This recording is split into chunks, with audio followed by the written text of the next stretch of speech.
శుక్లాంబరధరం విష్ణుం శశివర్ణం చతుర్భుజం ప్రసన్నవదనం ధ్యాయేత్ సర్వవిఘ్నోపశాంతయే. ఎస్ఎస్సి ఛానల్ ప్రేక్షకులకు తెలుగు నూతన సంవత్సరాది పరాభవనామ సంవత్సర ఉగాది శుభాకాంక్షలు.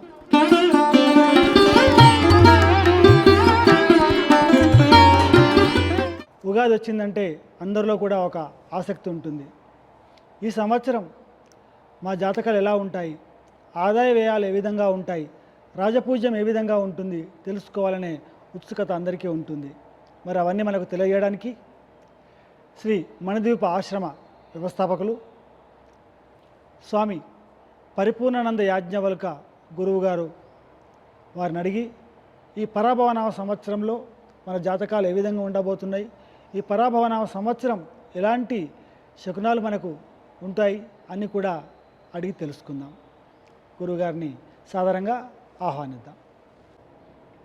శ్రీ మహాగణాధిపతయే నమః. శ్రీ గురుభ్యో నమః. విమలపటి కమలకుటి పుస్తక రుద్రాక్ష శస్త హస్తపుటి కామాక్షి పక్ష్మలాక్షి కలిత విపంచి విభాసి వైరించి అపార కరుణాసింధుం జ్ఞానదం శాంతమూర్తినం చంద్రశేఖర గురుం ప్రణమామి ముదాన్వహం. ఓం ఆదిత్యాయ చ సోమాయ చ మంగళాయ చ బుధ గురు శుక్ర శనిభ్యశ్చ రాహవే కేతువే నవగ్రహ దేవతాభ్యో నమః. కాలపురుష దేవతాభ్యో నమః. మాతృభ్యో నమః. పితృభ్యో నమః. సర్వే జనేభ్యో నమః. ఎస్ఎస్సి ఛానల్ ప్రేక్షకులందరికీ కూడాను పరాభవనామ సంవత్సర ఉగాది సందర్భంగా శుభాకాంక్షలు. ప్రతి ఒక్కళ్ళకి శుభం కలగాలని భగవంతుని ప్రార్థిస్తూ ఈ కార్యక్రమాన్ని మొదలు పెడుతున్నాను.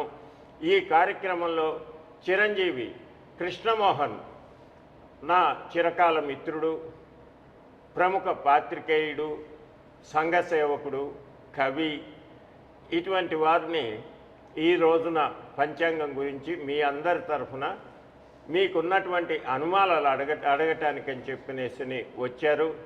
వారు అడిగిన దానికి భగవంతుడి దయ వల్ల నాకు తెలిసినంత వరకు నేను జవాబులు చెప్తాను. చక్కగా వినండి, పంచాంగ శ్రవణం చెయ్యండి. అందరికీ కార్యక్రమానికి స్వాగతం. గురువుగారికి ముందుగా పరాభవనామ సంవత్సర ఉగాది శుభాకాంక్షలు తెలియజేస్తున్నాను. శుభం భూయాత్. అయితే గురువుగారు, తెలుగు సంవత్సరం వస్తుందనగానే అందరిలో కూడా ఒక ఉత్సుకత ఉంటుంది. ఈ సంవత్సరం మాకు ఏ విధంగా ఫలాలు ఉండబోతున్నాయి, ఆదాయం ఎంత, వ్యయం ఎంత, రాజపూజ్యం ఎంత, అవమానం ఎంత, ఇలాంటి సందేహాలు అందరూ నివృత్తి చేసుకుందామని ప్రతి ఒక్కరు కూడా ఈరోజు మనల్ని చూస్తూ ఉంటారు. ఈ యొక్క సంవత్సర ఫలాలు ఏ విధంగా ఉంటాయని. మరి ముందుగా ఈ పరాభవనామ సంవత్సరం ఏ విధంగా ఉంది? ఎందుకంటే ఈ పేరులోనే పరాభవం అని ఉంది. ఇది ఎవరికి పరాభవము, ఏంటి విషయాలు తెలియజేస్తారు? పరాభవ అంటే పరాభవం కాదు, పరా అంటే అమ్మవారు, భవ మనల్ని అనుగ్రహించేటువంటి యొక్క సమయము. అంతేగాని పరాభవం అంటే పరాభవాలు కాదు. ఇక్కడ పరాదేవత, భవ అంటే మనల్ని అందరినీ కూడా ఆశీర్వదించేటువంటి ఒక దివ్యమైన సంవత్సరంగా మనం తీసుకోవాలి ఈ నామాన్ని. అంతేగాని ఏదో పరాభవాలు అయితే ఎవరికన్నా అని చెప్పిన అనుకోకూడదు. చాలామందిలో ఈ యొక్క సందేహం ఉండేది, పరాభవం కదా, ఎవరికి ఈ పరాభవం అనేది, దానికి చక్కటి నివృత్తి ఇచ్చారు.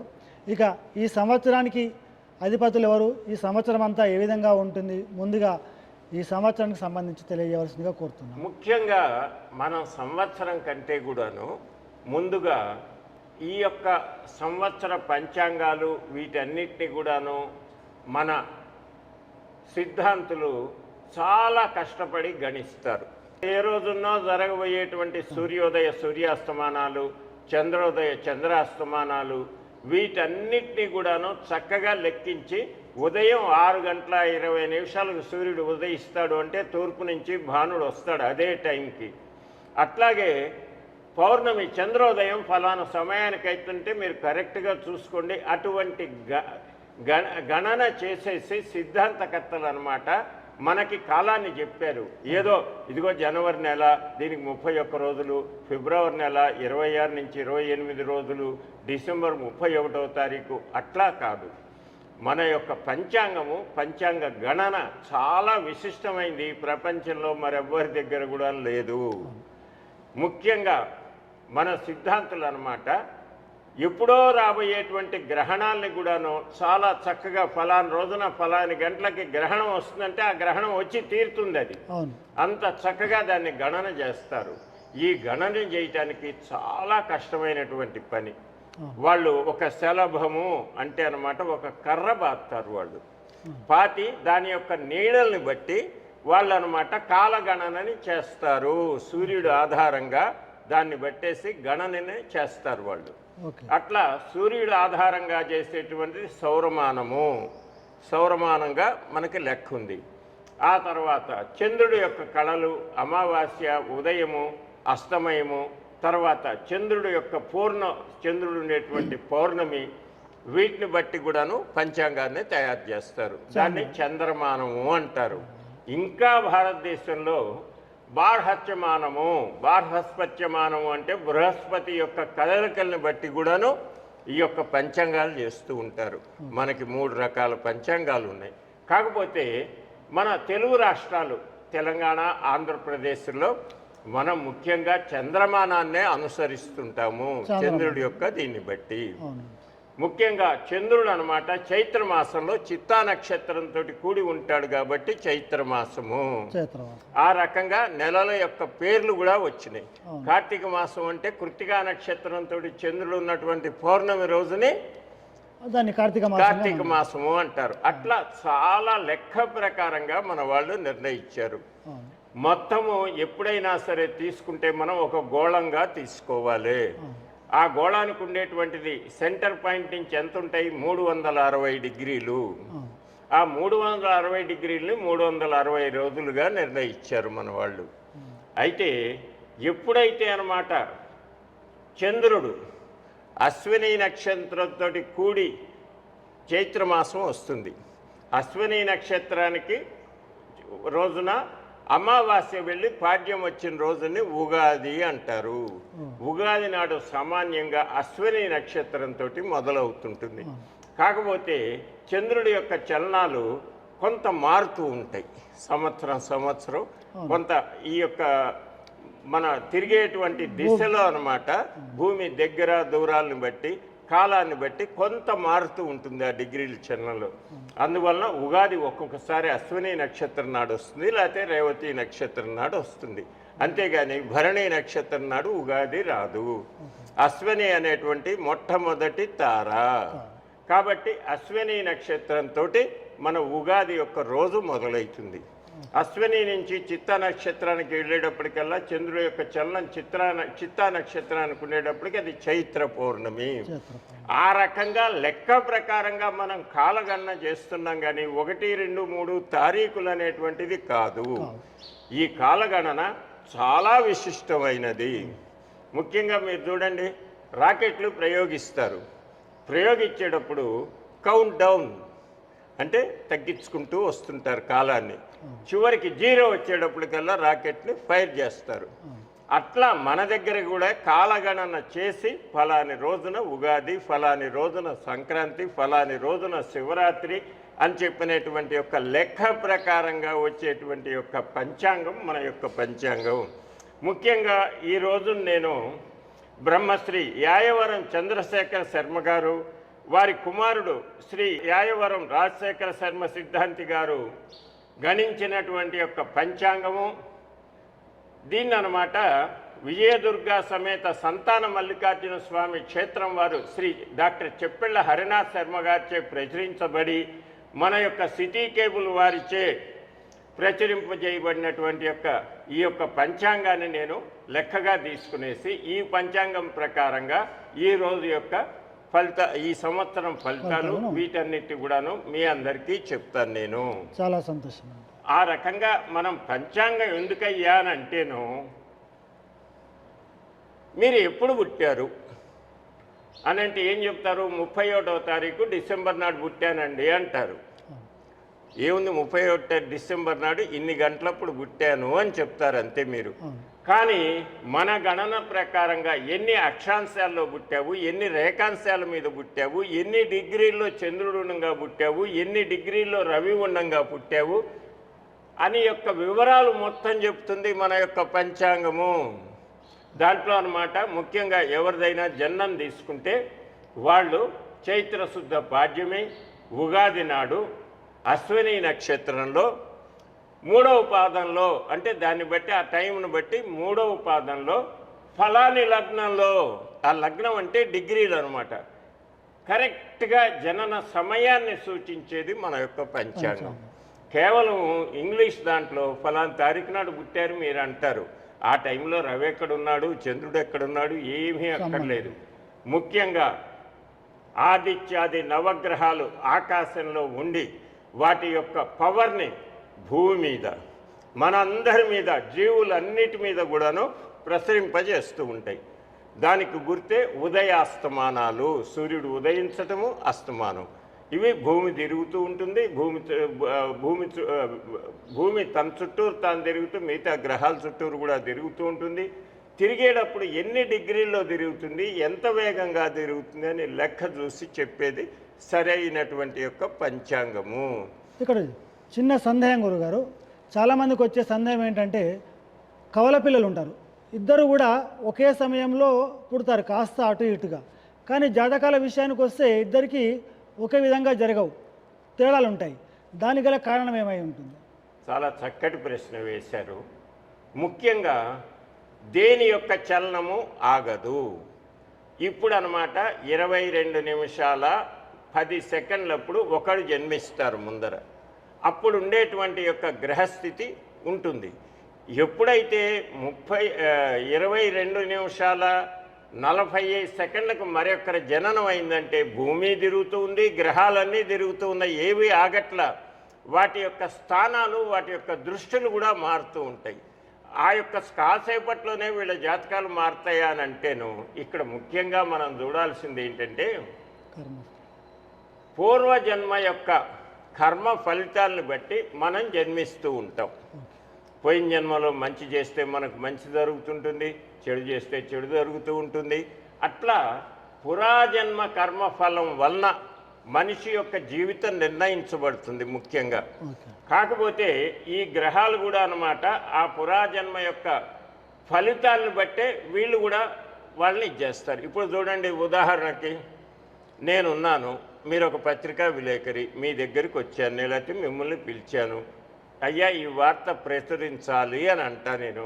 అన్నప్పుడు మీరేమంటారు, ఈ వార్త నిజమా అబద్ధమా, ఎంతవరకు ఏమిటి అనేటువంటిది మీరు చూస్తారా, లేకపోతే నేను చెప్పింది పేపర్లో వేస్తారా? చూసి వేస్తాను, అంతే కదా. అట్లాగే ఇక్కడ కూడా అన్నమాట ఈ యొక్క జీవి పోయిన జన్మలో అన్నమాట ఎటువంటి కర్మలు చేశాడు, ఎటువంటి దీన్ని అనుభవించాడు, దాని ప్రకారంగా ఈ గ్రహాలు కూడాను ఇద్దరి జీవితాలని వేరువేరుగా ఉంచుతాయి.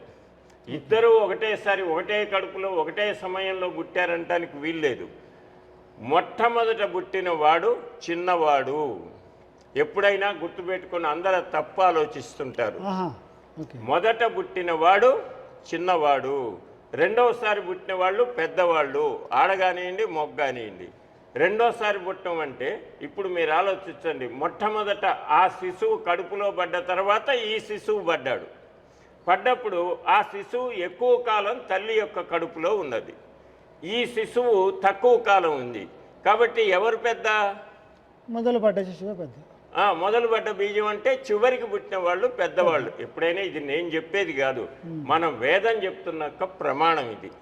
దాన్ని బట్టి అందరూ దయచేసి గమనించండి. నేను అందుకే అన్నది మీరు మంచి ప్రశ్న వేశారు అని. సపోజ్ ఇద్దరు మగపిల్లలు పుడితే మొట్టమొదట చివరికి పుట్టిన వాడికి ఉపనయనం చేసి రెండో వాడికి చెయ్యాలి. అట్లాగే వేరే వాళ్ళు కూడా అన్నమాట చివరిగా పుట్టిన వాడికి వివాహం చేసి తర్వాత పుట్టిన వాడికి వివాహం చెయ్యాలి, కానీ మొదట పుట్టినవాడు పెద్దవాడు కాదు. వాడు చాలా మంది ముందు పుట్టిన వాడే పెద్దవాడు, అది చాలా తప్పు. మీరు ఒక పాట ఆలోచించండి. ఇప్పుడు ఇది ఒక గ్లాస్ అనుకున్నాం, ఈ గ్లాసులో ఒక వస్తువు వేసాం, తర్వాత ఇంకో వస్తువు పడ్డది. ఏది ముందర బయటకు వస్తుంది? పైన ముందుకు వస్తుంది, చివరేసింది ముందుకు వస్తుంది. కానీ ఎక్కువ కాలం కడుపులో ఉన్నది ఎవరు? ముందు భిన్నమైంది ఎవరు? తర్వాత వచ్చింది. అది అందుకనే మన వాళ్ళు గర్భాష్టమంలో లేకపోతే గర్భ నవమంలో అని చెప్పినేసి లెక్కేస్తారు. గర్భంలో పడ్డ దగ్గర నుంచే శిశువు యొక్క వయసు నిర్ణయిస్తారు మామూలుగా. చాలా చక్కటి విషయం చెప్పారండి. వాస్తవానికి ప్రేక్షకుల్లో కూడా చాలామంది కూడా ముందు పుట్టిన శిశువే పెద్దవాడని అనుకునే భావన ఉంటుంది. అది తొలగించే ప్రయత్నం చేశారు. చాలా చాలా ధన్యవాదాలు. అది నేను తొలగించడం కాదు, మన వేదశాస్త్ర ప్రమాణం. అదే విషయం తెలియజేశారు. వేదశాస్త్ర ప్రమాణంగా చెప్పాను నేను ఈ సంగతి. ఇక పరాభవ నామ సంవత్సరంలో ఈ పురుషుడు ఎవరు అవన్నీ కూడా తెలియజేస్తారా? కాలం ఏ విధంగా ఈ ఉంటుంది? పరాభవనామ సంవత్సరంలో మీకు ఇంతకు ముందే చెప్పాను నేను.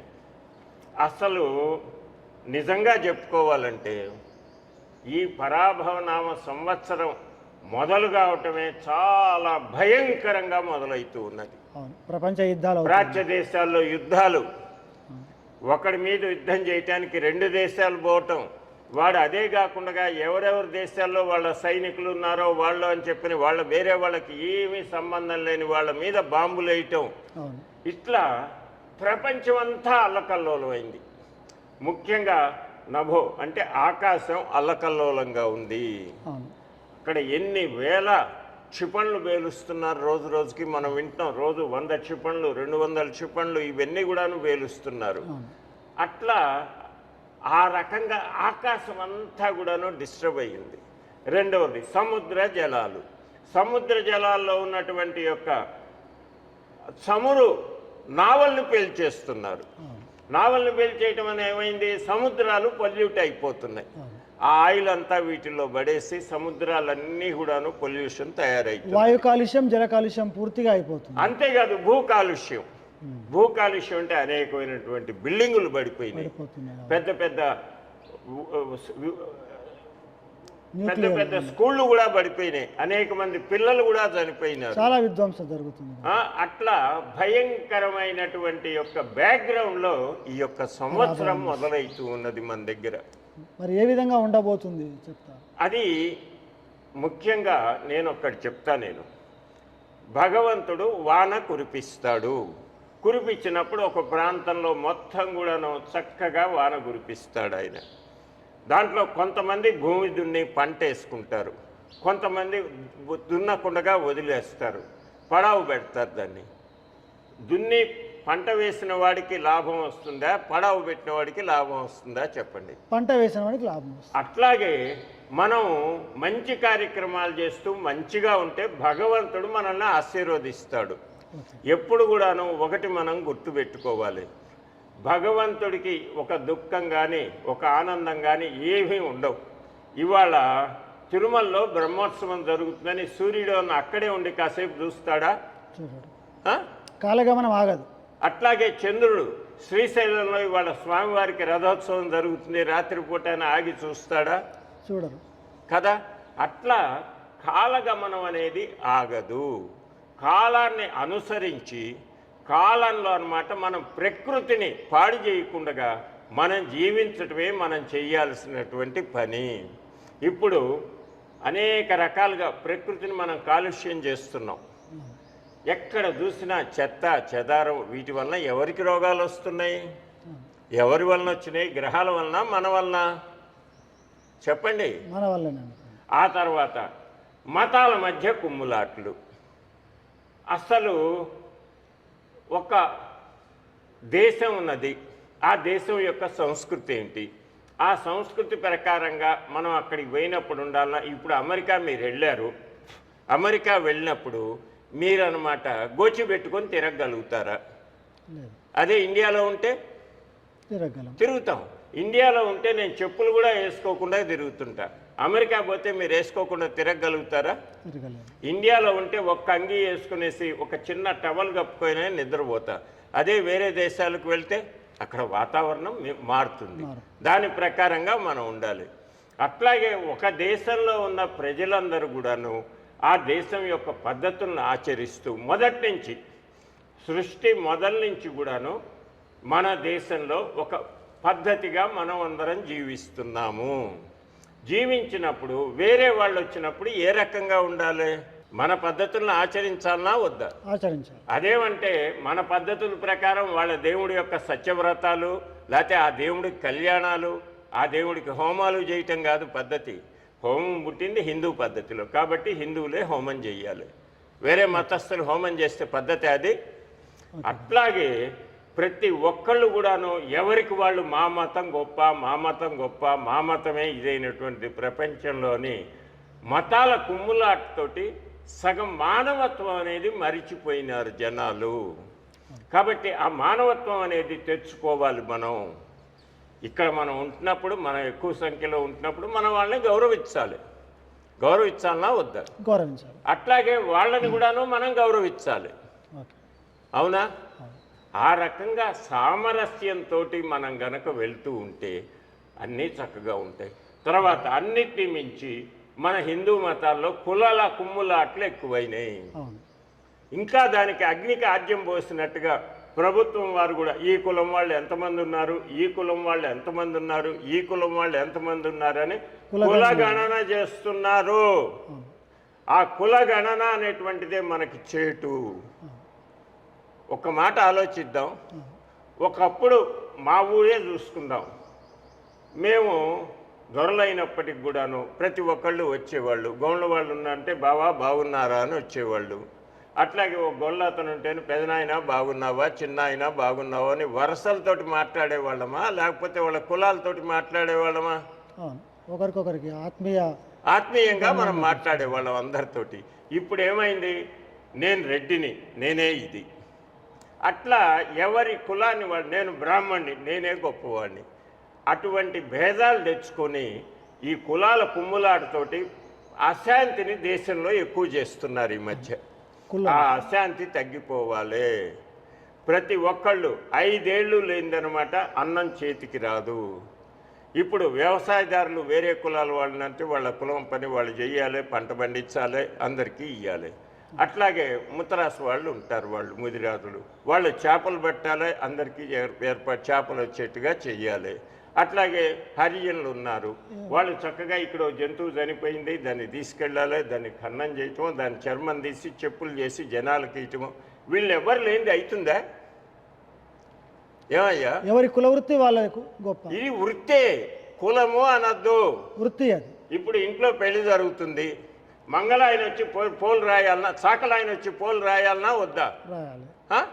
ఆ మండపంలోకి మంగళ ఆయన వచ్చి గోళ్ళు తీయాలన్నా వద్దా? అక్కడే ఉన్న తేడాలు ఉన్నాయా? పోనీ ఆయన పోలు రాసిపోయినాడని దాని మీద నీళ్లు చల్లు లేకపోతే ఏమన్నా చేస్తూ మనం పెళ్లిపీటల మీద కూర్చుంటున్నామా?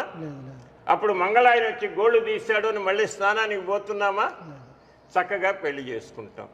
అట్లా మనం ఎంతో కలిసిమెలిసి ఉండే వాళ్ళని ఈ ప్రభుత్వాలు వచ్చి వాళ్ళ ఓట్ల కోసం అని చెప్పినేసి మనల్ని అనమాట వేరు వేరు చేస్తున్నాయని ప్రతి ఒక్కళ్ళు గ్రహించాలి. ముఖ్యంగా అది గ్రహించినప్పుడు పరాభవ నామ సంవత్సరం కాదు, ఇంకే నామ సంవత్సరం అయినా సరే అన్నీ శుభంగా ఉంటాయి. ముఖ్యంగా పోయిన సంవత్సరం ఈ కులగణన చేసి ఎన్ని చిచ్చులు రేపారయ్యా రాజకీయాలు. అవునా కాదా? అదే గురువుగారు చెప్పేది ఏంటంటే కులాలు అంతరించో కానీ కులాల మధ్యన అంతరాలు మాత్రం తొలగిపోవాలని వారి ఉద్దేశం. ఇక ఈ పరాభవ నవ సంవత్సరంలో రాజు ఎవరు, మంత్రి ఎవరు, వారి విధులు ఏంటో ముఖ్యంగా ప్రజలు రాజు ఎవరైనా మంత్రి ఎవరైనా వాళ్ళల్లో వాళ్ళకి మిత్రత్వం రావాలి. మిత్రత్వం రావాలి. వచ్చినప్పుడు కానీ దేశం ముందుకు పడదు, మన మానవ సమాజం ముందుకెళ్ళదు, మనం ప్రశాంతంగా ఉండగలుగుతాం. సాలవాళ్ళు నెయ్యండి, మన గుడ్డలు ఉన్నాయా? ఎవరెవరి వృత్తుల్ని బట్టి వాళ్ళ కులాలు అనుకున్నారు కానీ ఎక్కువ తక్కువ అనేది లేదు. రేణుకాదేవి ఎవరు? బ్రాహ్మలామె, ఒక కడజాతి కన్య. ఆమెను ఇప్పటికీ మనం అందరం దేవతగా పూజిస్తున్నావా లేదా? అరుంధతి వశిష్ఠులు. అట్లాగే మనం తీసుకున్నట్టయితే గోపాలకృష్ణుడు యాదవులు. కానీ ఎప్పుడన్నా యాదవుడు ఆయన అని చెప్పిన ఎవరన్నా తక్కువ చేసుకుంటాం, మనం భగవంతుడిగా చూస్తున్నాం. రామచంద్రుడు క్షత్రియుడు. క్షత్రియుడు అని బ్రాహ్మణులు మా కులం కాదని ఆయన ప్రార్థించకుండా ఉంటున్నామా? అది ముఖ్యంగా వాల్మీకి ఒక కడజాతి మనిషి, ఆయన రాసిన రామాయణం ఈ రోజు కూడా మనకు మార్గదర్శకం, కళ్ళకు అద్దుకుంటున్నాము. ఒక చేపలు పట్టేటువంటి వృత్తి చేసేటువంటి యొక్క స్త్రీ కుమారుడు వేదవ్యాసులు వారు. వారిని ఏమంటున్నాం? వేదవ్యాస సమారంభం, వారితోటే గురు పరంపర మొదలైంది, వారే ప్రపంచానికి గురువు అని చెప్పని మనం చెప్తున్నాం. గురు పౌర్ణమి కూడా జరుపుకుంటాం, వ్యాస పూర్ణిమ. మరి వ్యాసులు వారే ఉన్న బ్రాహ్మణ. అదే కాకుండా ఈ మధ్య కొత్తగా శివకేశవుల మధ్య గొడవ పెట్టేటువంటి నికృష్టులు తయారైనారు. అది కూడా పోవాలి. భగవంతుడు ఒక్కడే. శివాయ విష్ణు రూపాయ అని మనం అందరం అది కొలుస్తాం. ఒక్కటే కాదు, మనం ఒకటి అనుకుందాం, ఒక వస్త్రం అది సిల్కుది కావచ్చు, ఉన్నిది కావచ్చు, ఏదైనా కావచ్చు, అదేమిటి ఒక వస్త్రమే అంటాం, కానీ దానికి ఏమన్నా ప్రత్యేకం ఉందా? లేదు. మనిషి బతికున్నప్పుడు కట్టుకునేదే వస్త్రమే, చనిపోయిన తర్వాత కప్పేది కూడా వస్త్రమే అని అంటాం. చచ్చిపోయినప్పుడు కప్పే వస్త్రాన్ని ఇంకేమన్నా పేరు పెడతామా? అవునా? బియ్యం పోసినా ఆ వస్త్రంలోనే. ఆ రకంగా వస్త్రాలు ఎన్నున్నా వస్త్రమే. అట్లాగే భగవంతుడు ఏకం, ఒక్కడే. అతను చేసేటువంటి పనులను బట్టి, ఇప్పుడేంటి కృష్ణమోహన్ పంతులు గారు అంటాం మనం, ఎందుకంటే మీరు అయ్యగారు వృత్తి చేస్తుంటారు కాబట్టి అయ్యగారు అని మిమ్మల్ని గౌరవంగా అంటాం. అవునా? నవనాయకుల అదే మీరు వ్యాపారం చేస్తుంటే శెట్టి గారు అని పిలుస్తాం మిమ్మల్ని. ఆ రకంగా కానీ ఈ నికృష్టులు వచ్చేసి శివకేశవులు కూడా భేదం పెట్టేసి, ముఖ్యంగా భక్తజనుల మధ్య అనేక రకమైనటువంటి అనుమానాలకు చేస్తూ చాలా నికృష్ట ఆనందం, దాన్ని ఏమంటారంటేను శాడిజం. ఆ శాడిజం ఎక్కువ తయారైన మనుషులు అన్నమాట ఈ మధ్య సంఘంలో మొదలైనారు. కాబట్టి దయచేసి వారిని అందరినీ కూడా త్యజించండి. శివాయ విష్ణు రూపాయ, విష్ణు రూపాయ శివవే. శివుడు ఒక్కడే, కృష్ణుడు ఒక్కడే, రాముడు ఒక్కడే కాదు, అన్నీ ఒకటే స్వరూపం. రూపాయి బిళ్ళ, ఇది ₹1 బిళ్ళ, ఇది పావలా బిళ్ళ అనేటువంటిది ఏదైనా ధనం ధనమే.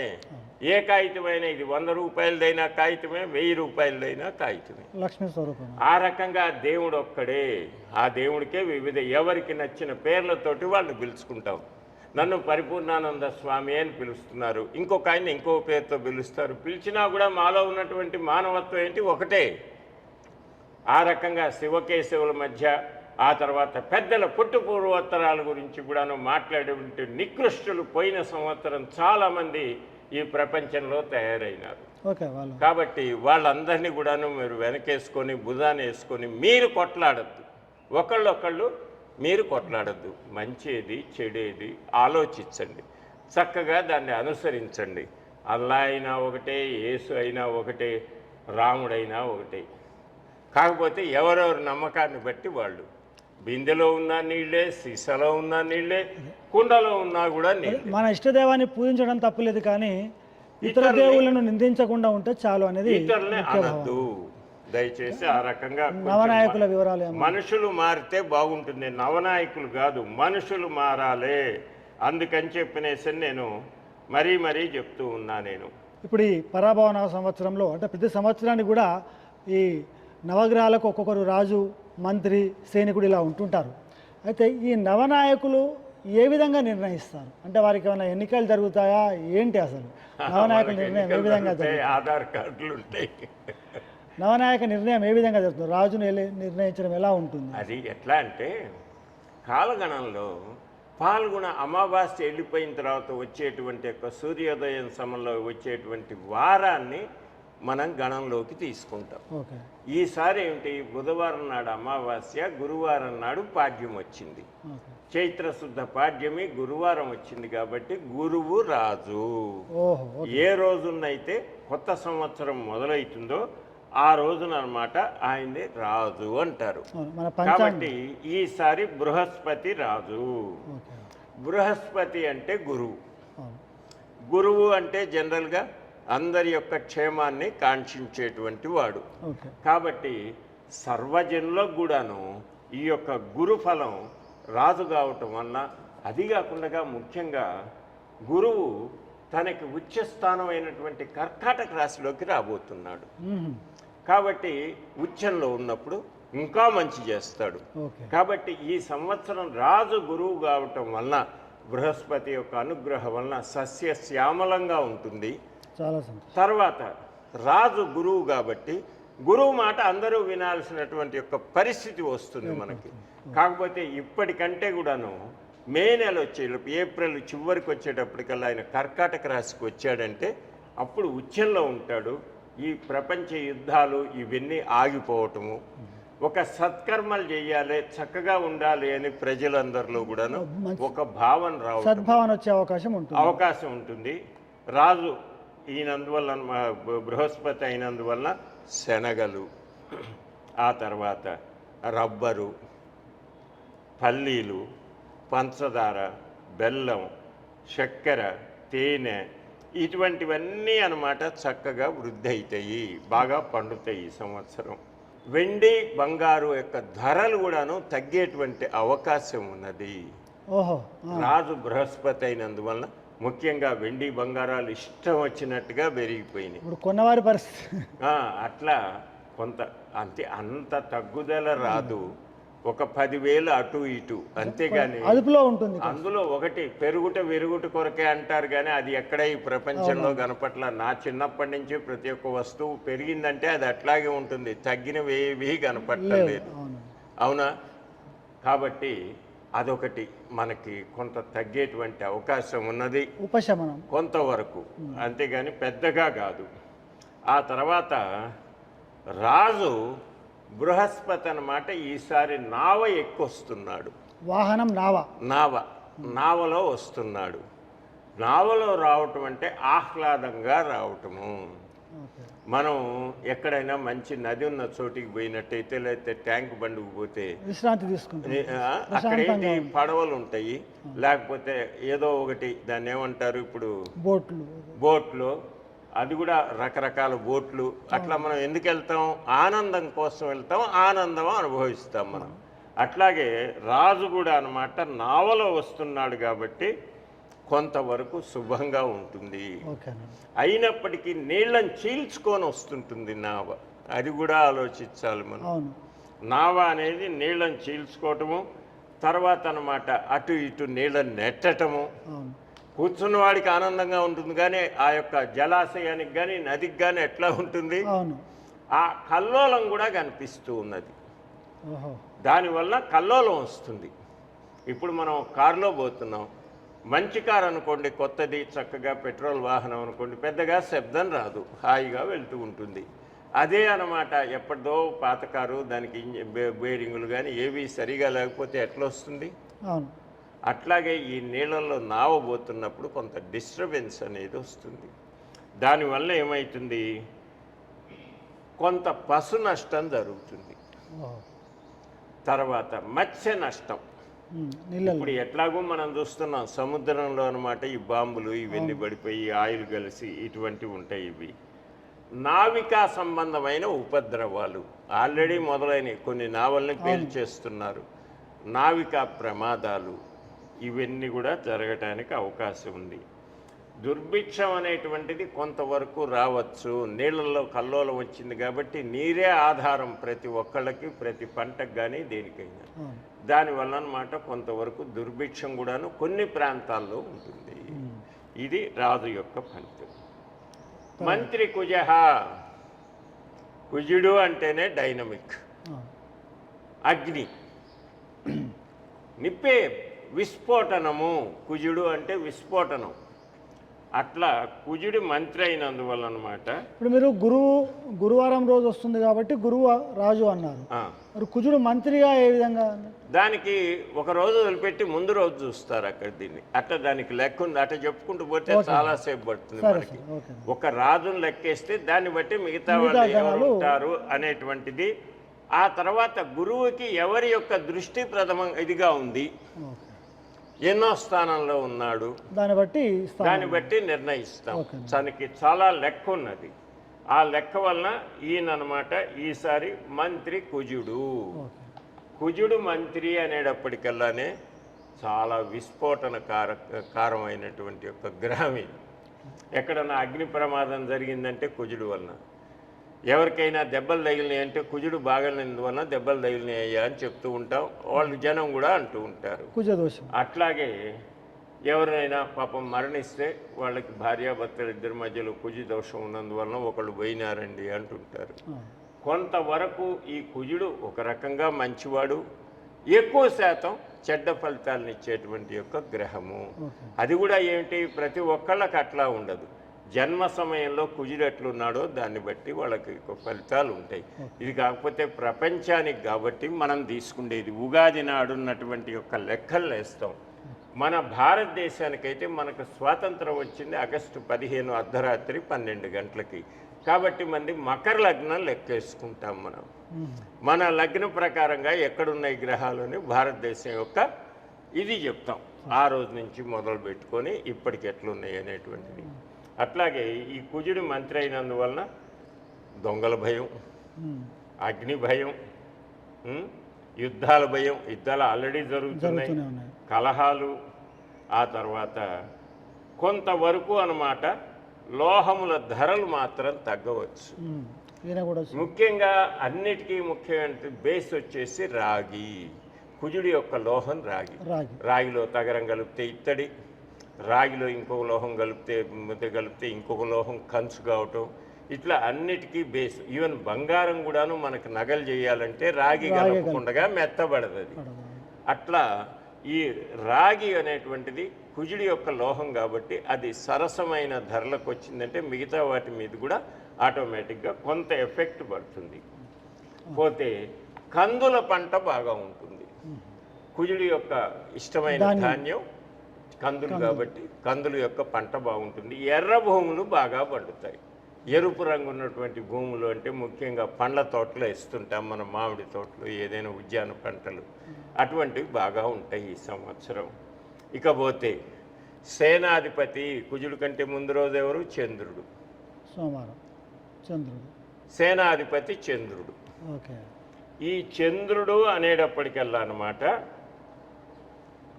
ఈ గ్రహం నిత్యము ప్రపంచాన్ని చూస్తూనే ఉంటుంది. నిత్యము కదులుతూ చక్కగా నెల అయ్యేటప్పటికల్లా మొత్తం ఒక రౌండ్ కొడుతుంది. మిగతా వాళ్ళు చిన్న చిన్నగా చూస్తుంటారు. ఇప్పుడు ఇక్కడి నుంచి నేను చూస్తుంటే కనిపించే తీరు వేరు. నేను చుట్టూరు తిరిగి రోజు చూసి వస్తుంటాను నిన్ను, అవునా? అట్లా అన్నమాట ఈ చంద్రుడు ఎక్కువగా ఉండేటువంటి ఇది ఉండేటువంటి యొక్క ఇది మంత్రి చంద్రుడు. చంద్రుడు సౌమ్యుడు, చల్లగా ఉంటాడు చంద్రుడు. అట్లా చంద్రుడు మంచి శుభగ్రహం. ఇది శుభుడు మంత్రిగా ఉన్నాడు. ఇక్కడ చంద్రుడికి ఏంటి ముఖ్యంగా అన్నమాట, చంద్రుడు సౌమ్యుడు. మన తల్లి చంద్రస్వరూపం అని మనం లెక్కేస్తుంటాం. చంద్రుడు దీన్ని బట్టే తల్లి యొక్క ఇది. అట్లా స్త్రీలకి చాలా అనుకూలంగా ఉంటుంది ఈ సంవత్సరం. వాళ్ళకి ఎక్కువగా పదవులు రావటం ఉంటుంది. మంత్రి ఆయనే కదా, స్త్రీలకి చక్కగా ఉంటుంది. ఆ తర్వాత అన్నమాట మనకి మామూలుగా క్షీర సమృద్ధి, చంద్రుడి నుంచి క్షీరాలు బాగా వస్తాయి. తర్వాత మూలికల సమృద్ధి, ఏ మూలికైనా సరే చంద్రుని బట్టే అవి పెరుగుతూ ఉంటాయి. దాని నుంచి మూలికలు అంటే వైద్యానికి సంబంధించినట్టుగా చక్కగా రావటం. ఇకపోతే చంద్రుడి యొక్క ధాన్యం బియ్యం. బియ్యం ధరలు పెరిగేటువంటి అవకాశం ఉంది ఈ సంవత్సరం. ముఖ్యంగా ఇజ్రాయేల్ అక్కడంతా పంటలు పండే దేశాల్లో యుద్ధ వాతావరణంలో పంటలు లేవు కాబట్టి మన బియ్యం ఎగుమతులు ఇవన్నీ మన దగ్గర ఉన్న వాటి పోతాయి కాబట్టి మనకు స్వల్పంగా ధరలు పెరగచ్చు, కానీ అంతగా పెరగవు. ప్రజారోగ్యం ఉంటుంది, పశు సమృద్ధి ఉంటుంది. అట్లాగే సౌమనసస్కులై ఉంటారు. చంద్రమా మనసో జాత, చంద్రుడు మనసు మీద పనిచేస్తుంటాడు కాబట్టి అందరూ ప్రశాంతంగా ఉండటానికి ఎక్కువగా కుజుడి యొక్క ఇదిని కాస్త తగ్గిస్తూ ఉంటాడు చంద్రుడు. మంత్రి కుజుడు సేనాధిపతి చంద్రుడు కాబట్టి వాళ్ళ మనసులో ప్రవేశించి యుద్ధం యొక్క వాతావరణాన్ని కూడా కాస్త తగ్గించేటువంటి పరిస్థితి ఉన్నా, ఇప్పుడున్న పరిస్థితుల ప్రకారంగా నేను లెక్క వేసుకున్న ప్రకారంగా చూస్తే మార్చి ఆఖరికి ఇండియా పాకిస్తాన్ల మధ్య యుద్ధం జరుగుతుంది అనిపిస్తున్నది. మీరెవరు ఎక్స్పెక్ట్ చేయటల్లా, కానీ ఆ యుద్ధం కూడా వచ్చేటువంటి అవకాశాలు ఉన్నాయి మనకు కూడా అన్నమాట. భారతదేశానికి మన యొక్క స్వాతంత్ర లగ్నాన్ని తీసుకొని గణించినట్టయితే మార్చి ఆఖరిలో కానీ ఏప్రిల్ ఫస్ట్ వీక్లో కానీ మళ్ళీ భారత్ పాకిస్తాన్ల మధ్య ఉద్రిక్త పరిస్థితులు ఏర్పడవచ్చు అనేటువంటిది యొక్క ఉడనను ఈ కుజచంద్రుల యొక్క ఫలితం వలన ఏర్పడుతుంది. ముఖ్యంగా రాజు, మంత్రి, సేనాధిపతి వాళ్ళే ముఖ్యులు. వాళ్ళు ఎవరెవరైనా చెప్పారు. ఆ తర్వాత సస్యాధిపతి శుక్రుడు. సస్యాధిపతి శుక్రుడైనంత శుక్రుడు అనమాట రాక్షస గురువు అయినప్పటికి కూడాను సౌమ్యుడు. సస్యాధిపతి శుక్రుడు కాబట్టి మంచి పంటలు బాగా పండుతాయి మనకి. ఆ తర్వాత అనమాట తెల్లని ధాన్యము ఎక్కువగా పండుతుంది. తెల్లని ధాన్యం అంటే బియ్యం, అటువంటివి మనకు ఎక్కువగా పండుతాయి. తర్వాత సుభిక్షంగా ఉంటుంది. నిత్యావసరాల ధరలు సరసమై ఉంటాయి. కానీ ఇందాక నేను చెప్పడం మర్చిపోయిన, కుజుడు మంత్రి అయినందువలన ఈ యొక్క గ్యాసు, పెట్రోలు, డీజిలు ఇటువంటి రేట్లు ఎక్కువయ్యేటువంటి అవకాశం ఆల్రెడీ పెరిగినాయి, ఓకే. ఇంకా పెరుగుతాయేమో అనేటువంటి యొక్క అనుమానాలు కూడాను ఈ యొక్క దీనివల్ల ఏర్పడే యుద్ధ వాతావరణం కాబట్టి పెరిగేటువంటి అవకాశాలు ఎక్కువగా ఉన్నాయి. ఆ తర్వాత బుధుడు అనమాట అర్ఘాధిపతి. అర్ఘము అంటేను మేఘాలని, వయస్సుని, వర్షాన్ని కలిగించేవాడు. వాటర్. సామాన్యంగా చెప్పాలంటే బుధుడు ఎవరికైనా బాగున్నాడంటే వాడు పీచు మనిషి, డబ్బులు ఖర్చు పెట్టాడు, పిసినారు వాళ్ళు అంటారు. అట్లా వర్షానికి అధిపతి వాడయ్యేటప్పటికెల్లాను మరి పీచు మనిషి కదా, కాస్త తక్కువగానే వర్షాలు పడుతుంటాయి. కానీ మేఘాధిపతి చంద్రుడు అయినాడు మళ్ళీ. వర్షానికి అధిపతి ఏమో ఈయన, మేఘాలకు చంద్రుడు అయినాడు. మేఘాలకు చంద్రుడు కాబట్టి చంద్రుడు మేఘము చల్లటిగా ఉంటాయి, చంద్రుడు చల్లగా ఉంటాడు. ఎక్కువగా వర్షాలు కురిసేటువంటి అవకాశం ఎక్కువ. కాకపోతే ఇప్పుడు వర్షాలు ఎప్పుడు కూడాను రాత్రిపూట ఎక్కువగా ఈ సంవత్సరం వర్షాలు కురవచ్చు. జనం అందరూ ప్రశాంతంగా ఎవరిళ్లకు వాళ్ళు వెళ్ళిపోయిన తర్వాత అప్పుడు సిటీలో ఎక్కడెక్కడో నీళ్ళు వచ్చినాయి అంటారు, తెల్లవారేటప్పటికి పోయినాయి అంటారు. అంతగా ఇబ్బంది లేనటువంటి యొక్క ఇది. ఆ తర్వాత రసాధిపతి, ఈ పండ్ల జాతులు వీటన్నిటికీ రవి అధిపతి కాబట్టి అన్నమాట. కొంచెం రవి ఎట్లాగైనా కూడాను వేడి గ్రహం. ఈ పంటలు ఇవన్నీ అంతంత వరకు వస్తుంటాయి. ఈ సంవత్సరం చింతపండు, నిమ్మ, నారింజ లాంటి పుల్లటి వస్తువుల యొక్క రేట్లు పెరిగేటువంటి అవకాశం ఉన్నది ఈసారి. ఇకపోతే నీరసాధిపతి శుక్రుడు అయినాడు మళ్ళీ. నీరసం అంటే కర్పూరము, అగరు, ఇట్లా సెంట్లు, సుగంధ ద్రవ్యాలు అన్నమాట. వీటన్నిటికి అధిపతి శుక్రుడు. శుక్రుడికి అటువంటివే కావాలి కాబట్టి అవన్నీ చక్కగా ఉంటాయి. అట్లాగే బంగారము, వెండి, ముత్యాల ధరలు హెచ్చు తగ్గులు త్వరగా ఏర్పడుతుంటాయి. ఈయన ఒక మాసంలో ఒక రాశి మారుతుంటాడు కాబట్టి మారిన రాశిని బట్టి హెచ్చు తగ్గులు అనేవి ఉంటూ ఉంటాయి, ఒక స్థిరత్వంగా ఉండవు. ఈసారి మనకి వ్యవసాయ సంబంధమైన దేశం మంది. మనకి పశువులే ధనం. ఒకప్పుడు ఒకళ్ళకి 1000 ఆవులు ఉన్నాయంటే వాడు పెద్ద కోటీశ్వరుడు కింద లెక్క. అట్లా ఆ పశుపాలకుడు వచ్చేసి శ్రీకృష్ణ భగవానుడు. శ్రీకృష్ణ భగవానుడికి పశువులకి అవినాభావ సంబంధం మనం భాగవతంలో చూస్తూ ఉన్నాం. గోవర్ధనగిరి ఎత్తి పశువుల్ని కాపాడిన వాడు ఈ సంవత్సరం పశువులన్నిటి కూడాను సుభిక్షంగా హాయిగా ఉంటాయి. అట్లాగే ఈసారి స్థాన రక్షకుడు కూడా శ్రీకృష్ణ భగవానుడు. కాబట్టి ఇక్కడ ఏంటి మళ్ళీ ఆయన అనన్యా చింతయంతో మా ఏ జనా పర్యుపాస్తే యోగక్షేమం వహామ్యహం. అట్లా ఎవరైతే చక్కగా భగవంతుడి మీద మనసు పెట్టుంటారో వాళ్ళందరికీ కూడాను ఈ సంవత్సరము చాలా బాగుంటుంది. అర్థమైందా? చాలా సంతోషం. ఈ సంవత్సరం అన్నమాట సముద్రములందు 7 వంతులు వర్షము, పర్వతముందు 9 వంతులు, భూమి యందు 4 వంతులు వర్షం కురుస్తుంది. ఇక్కడ ఏమైంది, సముద్రములందు 7 తూములు వర్షం, దానివల్ల పెద్ద తేడా రాదు మనకి. పర్వతముల యందు 9 తూములు, పర్వతముల మీద ఎక్కువ కురుస్తున్నది. పర్వతాల మీద కురిస్తే ఏంటి, వరదలు వస్తాయి, వరదలు వచ్చే అవకాశం ఎక్కువ. భూమి మీద అనమాట మన కురిసేంటి వర్షం 4 తూములు. వరద వల్ల వర్షము, తుఫాన్ల వల్ల నీళ్లు రావాల్సిందే కానీ మామూలుగా నీళ్ళ యొక్క పరిస్థితి తక్కువ. ఇకపోతే సామాన్యంగా ఈ సంవత్సరం అన్నమాట అన్నీ అనుకూలంగా ఉన్నాయి. అంత పెద్దగా మనం ఇబ్బంది పడేటువంటిది లేదు. అర్థమైందా? శుభులే ఎక్కువగా ఉన్నారు. అదే కాకుండా మన దేశంలో కూడాను ఉన్నటువంటి పరిస్థితులు చూసుకుంటే ప్రజలకు అనేక రకాలైనటువంటి యొక్క సంక్షేమ పథకాలు కానివ్వండి, ఇవన్నీ కూడాను అన్ని ప్రభుత్వం వారు చేస్తున్నారు. దానివల్ల ప్రజలకు కాస్త సుఖం ఎక్కువ ఉంటుంది. అట్లాగే ప్రజలు కూడా అన్నమాట ప్రభువుల మీద గర్జిస్తున్నారు. ఏదైనా తప్పు జరిగితే వెంటనే ఇచ్చేస్తున్నారు. కాబట్టి వాళ్ళు కూడా కాస్త భయభక్తులతోటి మనల్ని పరిపాలిస్తారు. ఇకపోతే ఈ సంవత్సరం అన్నమాట అధిక మాసం, జ్యేష్ఠ మాసం, అధిక మాసం. ఎందుకంటే కాలగణలో ఈ 360 రోజుల్ని మనం లెక్కేసుకుంటున్నా కూడాను ఈ యొక్క డిగ్రీలు మారటం వల్ల కాలం ఎక్కువ తక్కువ వస్తుంది. దాన్ని సరి చేసుకోవడానికి మనం ఒక్కోసారి ఒక మాసాన్ని మనం అధిక మాసంగా నిర్ణయిస్తాం. ఈసారి జ్యేష్ఠ మాసం అధిక మాసము, అధిక జ్యేష్టం. కాబట్టి అధిక మాసం జ్యేష్ఠ మాసం అయినందువలన అన్నమాట కొంత సస్యహాని జరగవచ్చు. సస్యాలకి హాని జ్యేష్ఠ మాసంలో వస్తుంది. కాబట్టి జ్యేష్టం అంటే వర్షాలు పడేటువంటి కాలం 2 సార్లుగా వస్తూ ఉంటాయి. ఇప్పుడు అధిక జ్యేష్టంలో ఎవరైనా ప్రసవించారనుకోండి పిల్లలు, వారి తర్వాత ఈ అధిక జ్యేష్టం కిందనే లెక్కేసుకోవాలి. మరి నిజ జ్యేష్టంలో సంవత్సరం అది నిజేస్తాం అంతే. ఇప్పుడు కాలంలో పంచాంగంలో 2 నెలలు రాసుంటాయి. ఇది అధిక జ్యేష్ఠ శుద్ధ పాడ్యం నుంచి అమావాస్య వరకు ఉంటాయి. నిజ మాసము అమావాస్య వరకు ఉంటాయి. కాబట్టి ఎప్పుడు పుట్టాడో ఏ తిథి నాడో అధిక మాసంలో పుడితే అధిక మాసంలో తిథినే మనం తీసుకోవాలి. అధిక మాసంలో వచ్చే కొంతమంది జన్మ నక్షత్రం అంటే జన్మ వాళ్ళు పుట్టినరోజు వేడుకలను జన్మ నక్షత్రం ప్రకారంగా చేసుకుంటే మళ్ళీ వారు అధిక మాసంలో పుట్టిన వాళ్ళు ఎప్పుడు చేసుకోవాలి. అది అట్లా రాదు అక్కడ. దానికి మళ్ళీ వచ్చేటప్పుడు నిజమాసంలో చేసుకుంటాం మనం. మరి అధిక మాసం ఎప్పుడు రాదు కదా.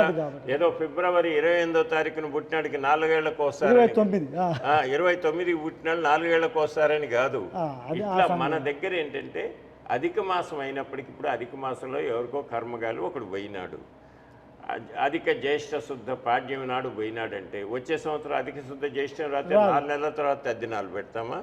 వాడికి మళ్ళీ బియ్యాలు ఇవ్వాలంటే ఎప్పుడు అధిక మాసంలో కాదు కదా, నిజ జ్యేష్ఠ మాసం వాడతాం. ఆ పాడ్యమి తిథినే మనం మళ్ళీ ఇక్కడ సందేహం కోసం అది. ఆ తర్వాత ఈ సంవత్సరం మూఢాలు ముఖ్యంగా పెళ్లిళ్ళకి వాటికి ముందరనే కాస్త మనం ప్లానింగ్ చేసుకోవడం కోసం మూఢాలు అవసరం. 14/7/26 నుండి శ్రావణ శుద్ధ దశమి గురువారం 13/8/26 వరకు గురుమౌఢ్యము జూలైలో జ్యేష్ఠ మాసంలో వస్తుంది. వచ్చేసి అనమాట అధిక నిజ జ్యేష్ఠ మాసంలో వచ్చేసి ఆ తర్వాత మళ్ళీ శ్రావణ మాసం వరకు ఉంటుంది. ఓకే, శ్రావణ శుద్ధ పాడ్యం వరకు. అధిక మాసంలో కూడా మరి ఇంకా ఒకటి జ్యేష్ఠ మాసం అనే ఆషాఢ మాసంలో జనరల్గా ముహూర్తాలు ఉండదు. కాబట్టి ఈసారి పెళ్లిళ్ళకి అంత ఇబ్బంది లేదు. ఇకపోతే ఆశ్వీజ మాసంలో 19/10/26 నుండి 29/10/26 వరకు శుక్రమౌఢ్యము. ఈ 2 మౌఢ్యాలు కూడా ఎక్కువ కాలం ఈసారి. కాబట్టి అన్నమాట వివాహాలకి వాటికి అంత పెద్ద ఇబ్బంది పడాల్సి చాలా పెద్ద గ్యాప్ వచ్చింది కానీ అది. ఆ తర్వాత ఇంకా డొల్లు కత్తెర 4/5/26 నుంచి 29/26 వరకు డొల్లు కత్తెర. అగ్ని కత్తెర వచ్చేసి అనమాట 11/5/26 నుంచి 25/5 చాలా తక్కువ కాలం అగ్ని కత్తెర. తర్వాత ముఖ్యంగా గురువు యొక్క సంచారం ఈ 1/6/26 రోజు రాత్రి 1:30 బృహస్పతి కర్కాటక రాశి ప్రవేశం కాబట్టి ఆ రోజున యమునా పుష్కరాలు ప్రారంభమవుతాయి. యమునా నది అంటేను మనకు ముఖ్యంగా బృందావనం అక్కడంతా కూడా యమునా నది ఉంది. ఢిల్లీలో యమునా నది ఉన్నప్పటికి కూడాను అక్కడ అంత పెద్ద ఆనుకూల్యత లేకపోవచ్చు. ఒక క్షేత్రపరంగా చూసుకుంటేను మనకి బృందావనము ఆ మధురలో అక్కడ యమునా నది ఉంటుంది. యమునా పుష్కరాలు చక్కగా ఆచరించవచ్చు వీలైన వాళ్ళందరూ. ఎప్పుడు స్టార్ట్ అవుతుందండి యమునా పుష్కరాలు? 1/6/26 రోజు రాత్రి 1:30 నుంచి మొదలవుతుంది. జూన్లో మొదలవుతుంది. 12 రోజులు జరుగుతుంది. అర్థమైందా? అంటే 1/6 అర్ధరాత్రి మొదలవుతుంది కాబట్టి ఇంకా 2/6/26 సూర్యోదయం దగ్గర నుంచి పుష్కరాలు ప్రారంభం అవుతాయి. కాబట్టి యమునా నది పుష్కరాలు కాబట్టి వీలైన వాళ్ళు యమునా నది పెద్దవాళ్ళకి పిండ ప్రదానాలు దాన ధర్మాలు చేయొచ్చు. ఆ తర్వాత వచ్చే సంవత్సరం 27లో గోదావరి పుష్కరాలు రాబోతుంది. గోదావరి పుష్కరాలు అంటే మనకి మంథన్ దగ్గర నుంచి మొదలవుతుంది. తెలంగాణలోనే స్టార్ట్ అవుతుంది. మనకి ఇక్కడే పుష్కరాలు వస్తాయి పై వచ్చే సంవత్సరం. తర్వాత గ్రహణాలు 12/8/26 నాడు సూర్యగ్రహణం, 27/8/26 నాడు చంద్రగ్రహణం, 6/2/27 నాడు సూర్యగ్రహణం, 22/27 నాడు చంద్రగ్రహణం మన ప్రాంతంలో కనిపించవు. మనకి ఈ సంవత్సరం గ్రహణాలు లేవు. ఆ తర్వాత ఇక ఆదాయ వ్యయాలు కనుక చూసుకున్నట్లయితే ఇప్పుడు ఇప్పటి వరకు కూడా మనం అందరికీ సంబంధించింది చెప్పాము. ఇప్పుడు ఇక్కడ నుంచి రాశుల వారీగా మనమందరం ఎదురు చూస్తుంది ఇదే. ఆదాయం ఎంత, వ్యయం ఎంత, రాజపూజ్యం ఎంత, అవమానం ఎంత, ఆ విషయాల్లో గురువుగారిని తెలుసుకుందాం. మేషరాశి వారికి అశ్విని, భరణి, కృత్తిక 1వ పాదంలో జన్మించిన వాళ్ళది మేషరాశి అంటారు. 9 పాదాలకు. మేషరాశి వాళ్ళకి 11 ఆదాయం, వ్యయం 5. చాలా బ్రహ్మాండం. మేషరాశి వాళ్ళకి చాలా బాగుంది. ఆ తర్వాత వృషభ రాశి రెండవది. కృతిక 3 పాదాలు, మృగశిర 2 పాదాల వరకు ఈ యొక్క వృషభ రాశి వారికి మాత్రం ఈసారి 5 ఆదాయము, 14 ఖర్చు. కాస్త జాగ్రత్తగా ఉంటే బాగుంటుంది. మిథున రాశి వాళ్ళకి 8 ఆదాయం, 11 ఖర్చు. కర్కాటక రాశి వాళ్ళకి 2 ఆదాయం, 11 ఖర్చు. కాస్త జాగ్రత్తగా ఉండండి. సింహరాశి వాళ్ళకి 5 ఆదాయం, 5 ఖర్చు. No loss no profit. తులారాశి వాళ్ళకి, కన్యా రాశి వారికి 8 ఆదాయం, 11 ఖర్చు. తులారాశి వాళ్ళకి 5 ఆదాయం, 14 ఖర్చు. వృశ్చిక రాశి వారికి 11 ఆదాయం, 5 ఖర్చు. ధనస్సు రాశి వారికి 14 ఆదాయం, 11 ఖర్చు. మకర రాశి వాళ్ళకి 2 ఆదాయం, 8 ఖర్చు. కుంభరాశి వారికి 2 ఆదాయం, 8 ఖర్చు. మీనరాశి వారికి 14 ఆదాయం, 11 ఖర్చు. మొత్తం మీద ప్రపంచంలో 87 రూపాయలు సంపాదిస్తారు, 114 రూపాయలు ఖర్చు పెడతారు. అంటే అప్పులు ఎక్కువ. ఇవన్నీ ఏంటంటే మీకు ఒక హెచ్చరికగా చెప్పటం, అంతేగాని మీరు 11 రూపాయలు ఆదాయం వస్తే 5 రూపాయలు ఖర్చు అవుతున్నాయంటే మీ దగ్గర 6 రూపాయలు మిగిలినాయని కాదు. అయ్యా నీకు ఈ రకంగా ఉండబోతుంది ఈ సంవత్సరం, కొంచెం జాగ్రత్తగా మసలుకోండి. పంచాంగం అంటేనే హెచ్చరిక చేయటం, సూచికలు అన్నమాట, అంతేగాని దీని ప్రకారంగా కాదు. ఇక రాజపూజ్యం, అవమానం. రాజపూజ్య అవమానాలు మేషరాశి వారికి 2 రాజపూజ్యం, 4 అవమానం. వృషభ రాశి వారికి 5 పూజ్యం, 4 అవమానం. మిథున రాశి వారికి 1 పూజ్యం, 7 అవమానాలు. కర్కాటక రాశి వారికి 4 పూజ్యం, 7 అవమానం. సింహరాశి వారికి 7 పూజ్యం, 7 అవమానం. కన్యా రాశి వారికి 3 పూజ్యం, 3 అవమానం. తులారాశి వారికి 2 పూజ్యం, 6 అవమానం. వృశ్చిక రాశి వారికి 2 పూజ్యం, 6 అవమానం. ధనస్సు రాశి వారికి 5 పూజ్యం, 6 అవమానం. మకర రాశి వారికి 1 పూజ్యం, 2 అవమానం. కుంభరాశి వారికి 4 పూజ్యం, 2 అవమానం. ఇకపోతే మీనరాశి వారికి 7 పూజ్యం, 2 అవమానం. జన్మంలో శని ఉన్నప్పటికీ వాళ్ళకి చాలా బాగుంది. మీనరాశి వారికి మొత్తానికి ఏంటంటే నోరు జాగ్రత్తగా పెట్టుకోండి, నోరు జాగ్రత్తగా పెట్టుకోండి అని చెప్పటానికి మన నోరే అన్నిటికీ ముఖ్యం. ఆరోగ్యానికి కానివ్వండి, నలుగురితోటి బాగుంటానికి కానివ్వండి, చెడుగా ఉండటానికి కానివ్వండి, కారణం ఏంటి? నోరు బాగుంటే ఊరు బాగుంటుంది, నోరు బాగుంటే ఆరోగ్యం బాగుంటుంది, అడ్డమైన చెత్త తినకుండా ఉంటే. కాబట్టి ఇక్కడ అవమానం ఎప్పుడు జరుగుతుంది? మన నోరు ఇదైనప్పుడు. కాబట్టి జాగ్రత్తగా ఉండాలని హెచ్చరించేటువంటిది ఈ యొక్క పంచాంగం. ఇప్పటి వరకు మనం ఏదైతే ఎదురు చూస్తున్నామో రాజపూజ్యం, ఆదాయ వ్యయము అవి చెప్పారు. ఇక రాశుల వారిగా ఏ విధంగా ఉందో అది కూడా గురుగారిని అడిగి తెలుసుకుందాం. రాశుల వారికి అన్నమాట ఇది. నన్ను అడిగితే ఈ రాశి ఫలాలు అనేటువంటిది